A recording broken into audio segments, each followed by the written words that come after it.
Hello दोस्तों, स्वागत है आप सभी का आपके अपने YouTube channel toppers basic classes में। तो आप सभी लोग कैसे हैं? हम उम्मीद करते हैं आप बिल्कुल ठीक होंगे और अपनी पढ़ाई को भी लगातार बना के रख रहे होंगे, बना के चल रहे होंगे, क्योंकि आगे आने वाले महीने में आपका एग्ज़ाम लगा है और जो भी चीज़ें चल रही हैं वो तो चलेंगी। एग्ज़ाम तो होगा ही, अगले महीने में नहीं तो आगे बढ़ेगा और क्या होगा, जो भी है एग्ज़ाम तो होनी है। तो ठीक है, तो उसी के लिए हमारा हिंदी का RO का प्रैक्टिस सेट चल रहा है। उस प्रैक्टिस सेट को स्टार्ट करने से पहले जो भी लोग चैनल में नए आए हैं वो चैनल को फटाफट से सब्सक्राइब कर लें और अपने नोटिफिकेशन को भी ऑन कर लें, ताकि आने वाला वीडियो उनको टाइम टू टाइम प्रोवाइड होता रहे। ठीक है, सब्सक्राइब तो करिएगा और अपने नोटिफिकेशन को आप ज़रूर ऑन करिएगा, ताकि जब भी आपको वीडियो अपलोड किया जाएगा आपको तुरंत ही प्रोवाइड हो जाएगा। चलिए ठीक है, चलिए स्टार्ट करते हैं। आज का हमारा पहला क्वेश्चन क्या है? वह व्यक्ति जो लोहे को पीट कर अपना गुजारा चलाता है, इस वाक्यांश के लिए सही शब्द कौन सा होगा?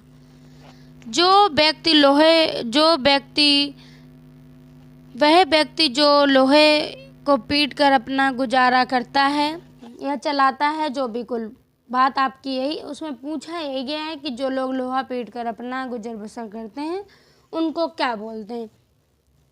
तो उनको हम बोलते हैं लोहार। ठीक है, कहते नहीं जो सोना सही करते हैं बेचते हैं उनको बोलते हैं सुनार, तो इनको क्या बोलते हैं? लोहार।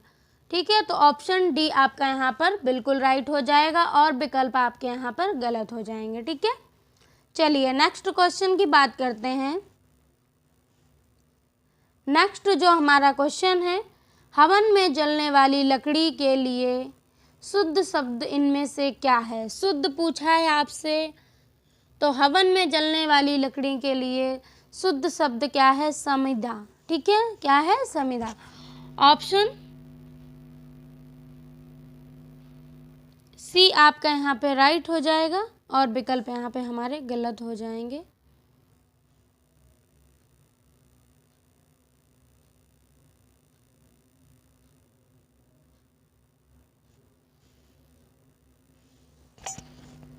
नेक्स्ट क्वेश्चन क्या है हमारा?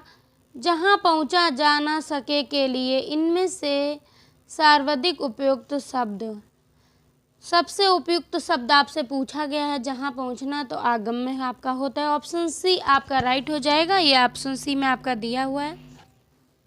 ठीक है, चलिए नेक्स्ट क्वेश्चन की बात करते हैं।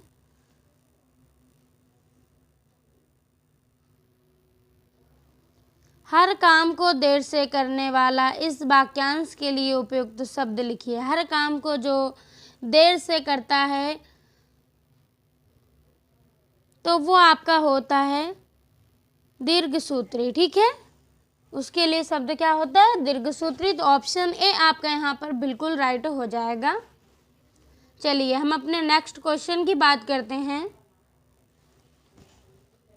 तो नेक्स्ट क्वेश्चन जो हमारा है वो क्या है?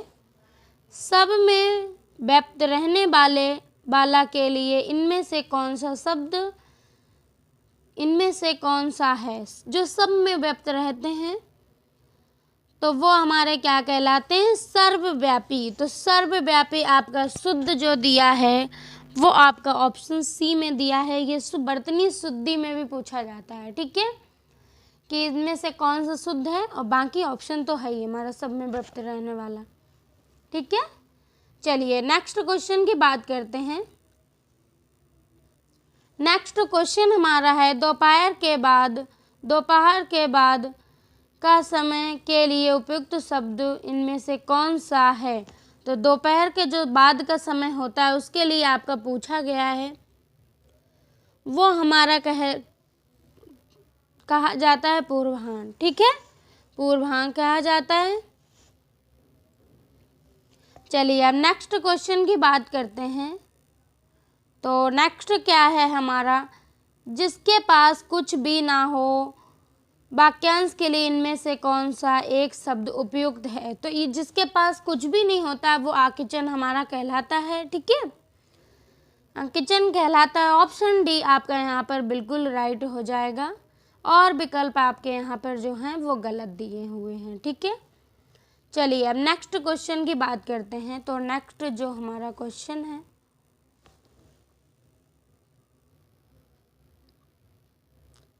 जिस पर आक्रमण ना किया गया हो, इस वाक्यांश के लिए सही शब्द कौन सा होगा? तो जिस पर आक्रमण ना किया गया हो वो हमारा अनाक्रांत होता है। ठीक है, तो ऑप्शन डी आपका यहाँ पर बिल्कुल राइट हो जाएगा और विकल्प आपके यहाँ पर गलत। ठीक है, चलिए अब नेक्स्ट क्वेश्चन की बात करते हैं। तो नेक्स्ट क्या है, स्पर्शजन्य बीमारी के लिए इनमें से उपयुक्त शब्द कौन सा है? तो ये कौन सी जो उपयुक्त शब्द है वो कौन सा कहलाएगा? तो संक्रामक। अब संक्रामक आपका शुद्ध भी चूज करना है। तो संक्रामक आपका ऑप्शन डी में दिया है, तो ऑप्शन डी आपका यहाँ पर बिल्कुल राइट हो जाएगा। ठीक है, और विकल्प आपके यहाँ पर पूर्णतः गलत दिए गए हैं।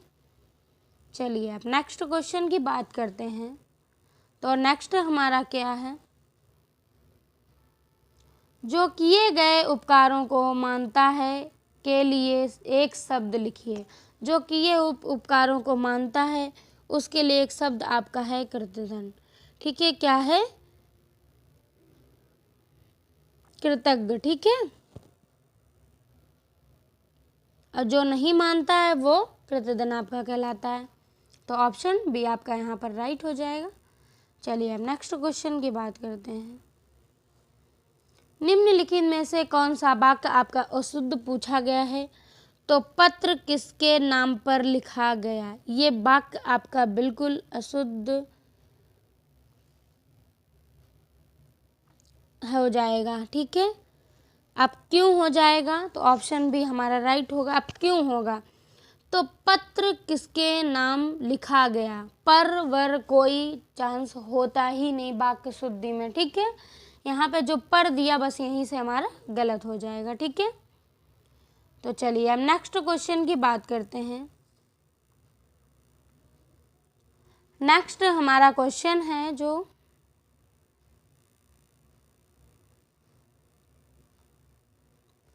निम्नलिखित में से इनमें कौन सा वाक्य शुद्ध है? शुद्ध वाक्य की बात कर रहा है। तो शुद्ध जो हमारा है, व्यायाम करना चाहिए ताकि स्वस्थ रहें, ये आपका बिल्कुल शुद्ध है। ठीक है, और वाक्य आपके यहाँ पे अशुद्ध हैं। अब जैसे हम बात करते हैं, मेरे लिए ठंडी बर्फ और गर्म आग लाओ। तो इसमें गलत क्या है? मेरे लिए बर्फ और आग लाओ, गर्म का कोई रोल ही नहीं है इसमें। बात करें जो सी नंबर में दिया इसकी बात करते हैं, तो एक एक करके सभी मर गए। तो इसमें एक एक करके सभी मर गए क्या है? एक एक कर सभी मर गए। ठीक है, तो वाक्य को समझिएगा कहाँ पे गलतियां होती हैं। और जो हमारा ये डी में दिया है तो इसकी भी बात, तुम्हारा ये कहना है मेरे लिए बड़ी बात होगी। तो ये जो तुम्हारा यह कहना मेरे लिए बड़ी बात होगी, तो तुम्हारा ये कहना मेरे लिए बड़ी बात होगी। ठीक है, होगी। चलिए अब नेक्स्ट क्वेश्चन की बात करते हैं। तो नेक्स्ट क्या है हमारा, निम्नलिखित में से एक अशुद्ध वाक्य है, इनमें से आपका कोई एक वाक्य अशुद्ध है, तो उसी को आपको चूज करना है जो शुद्ध है। तो पूज्यस्पंद व्यक्ति का सम्मान करना चाहिए, ये बात आपकी बिल्कुल सही है और वाक्य भी सही है। ठीक है,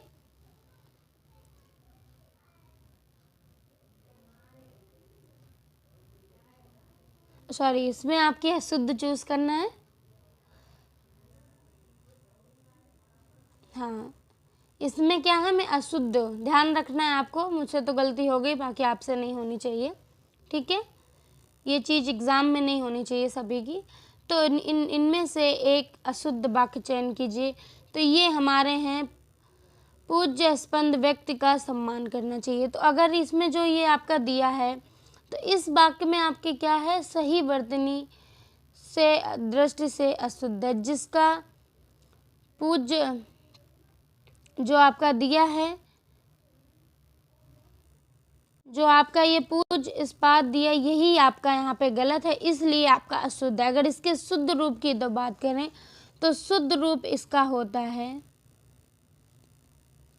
पूजास्पद। ठीक है, तो शुद्ध रूप ये होता है, इसलिए ये वाक्य गलत हो जाएगा।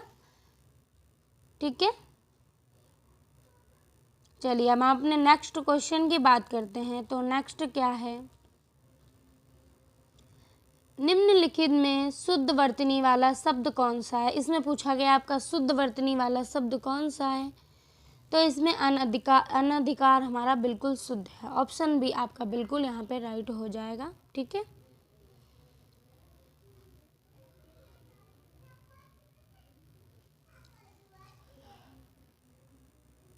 चलिए हम नेक्स्ट क्वेश्चन की बात करते हैं। नेक्स्ट क्या है हमारा, शुद्ध वर्तनी वाला शब्द। बात वही है, सेम टू सेम शुद्ध वर्तनी वाला शब्द पूछा गया, तो पांचवा हमारा बिल्कुल शुद्ध लिखा है यहाँ पर। ठीक है,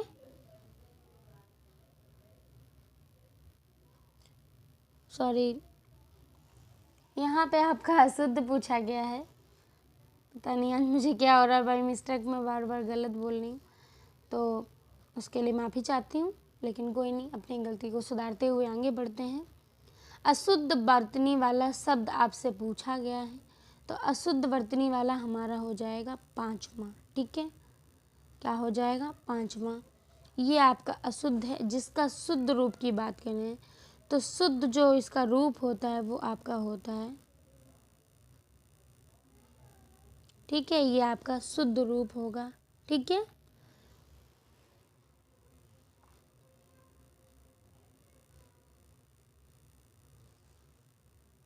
तो आज के लिए इतना ही। कल फिर मिलते हैं, और आप लोग सभी लोग से अनुरोध है कि आप लोग चैनल को ज़्यादा से ज़्यादा शेयर करें, सब्सक्राइब करें, और अपने नोटिफिकेशन को आप ज़रूर ऑन कर लें, और मुझे कमेंट बॉक्स में ज़रूर बताएं। ठीक है, सो कल फिर मिलते हैं। आज के लिए इतना ही।